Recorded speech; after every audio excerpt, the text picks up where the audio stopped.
আসসালামু আলাইকুম। পাট্টা দলিল কি? পাট্টা দলিল হচ্ছে এমন একটা দলিল, আপনারা হয়তোবা অনেক দলিলের নাম শুনছেন, সাবকবলা দলিল, হেবা দলিল, এই ধরনের অনেক দলিলের নাম শুনতে পারেন। পাট্টা দলিলের নামটা খুব কমই উচ্চারিত হয়ে থাকে। পাট্টা দলিল জিনিসটা হচ্ছে এমন একটা দলিল যেটা সরকারের কাছ থেকে বন্দোবস্তের মাধ্যমে নিতে হয়।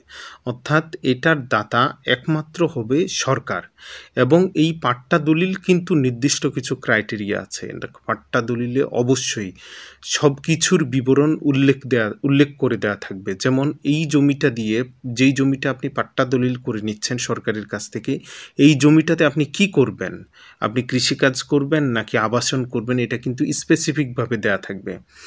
যদি আপনার পাট্টা দলিলে উল্লেখ থাকে আপনি এটাতে কৃষিকাজ করবেন, তাহলে আপনাকে যতদিন ধরে আপনার এই পাট্টা দলিল বলবৎ থাকবে ততদিন ধরে কিন্তু আপনাকে কৃষিকাজেই করতে হবে। এটা কিন্তু আপনি আর এটাতে আবাসন কিংবা অন্যান্য কোনো কাজের ক্ষেত্রে কিংবা বাণিজ্যিক কোনো কাজে কিন্তু ব্যবহার করতে পারবেন না।